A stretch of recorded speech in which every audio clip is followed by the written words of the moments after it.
Hello, vintage outboard motor fans. This is T Mike out here on Toledo Bend Lake making another video today. Today's video is going to be episode 6 of the Bubba motor. That's right, episode 6. It's a 1941 3.3 horsepower Evinrude for Harvey in Beaumont. And if you're following this series, it's been one heck of a ride. So I've had to change the power head, the rewind starter spring broke, carburetor flow was no good, gear case had a missing drive pin. In episode 5, I thought I had everything taken care of. Put it in the barrel right here on the Missy boat, waiting to take it out on the water. And I ran it about 3 days in a row. Everything ran perfect. I was getting ready to take her out.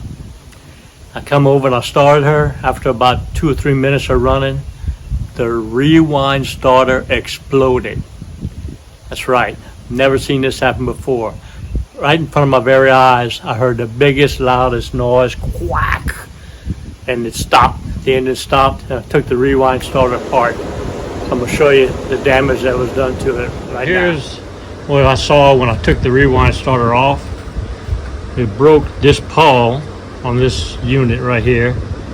This piece right here would need to be replaced because it actually broke the standoff here, and then part of the housing broke off right here. As you can see, there's a standoff right here, and this one's broken. I'm not sure why the rope came out and did all this. It's crazy. It's crazy, crazy, crazy.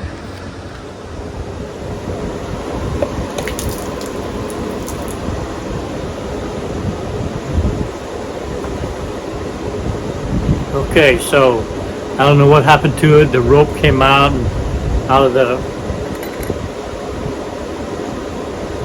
caught onto it, broke the pawl attachment on the flywheel, broke the housing right here.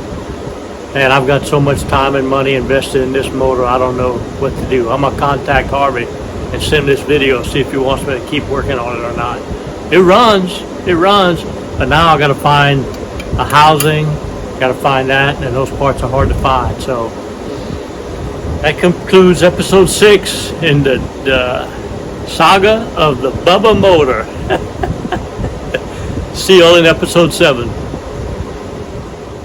Well, I hope y'all enjoyed the video. I know I enjoyed making it.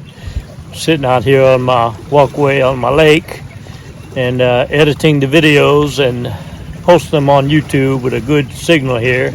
And just wanted to remind you, T Mike's got a website now. That's right, got my own website, tmikesvintageoutboards.com. It's right there, the first link in the description down below. Go ahead and check out my website. It's pretty cool. I got, I think one of the best parts of it is the mail-in repair service and the parts broker pages. You can click on those links and submit a form to me that gives me the horsepower, brand, model number, your email address, your phone number. Give me all the information so I can gather the parts you need, or you can ship me your parts for repair through my website. Just create a form, gives me all the information. I can provide a quote to you right back, and then we can get her done. So T Mike is upgraded with a website, tmikesvintageoutboards.com. Well, I hope y'all enjoyed it. I know I did. So just remember, always remember, and never forget, here at T Mike's Vintage Outboards, we're doing it one motor at a time.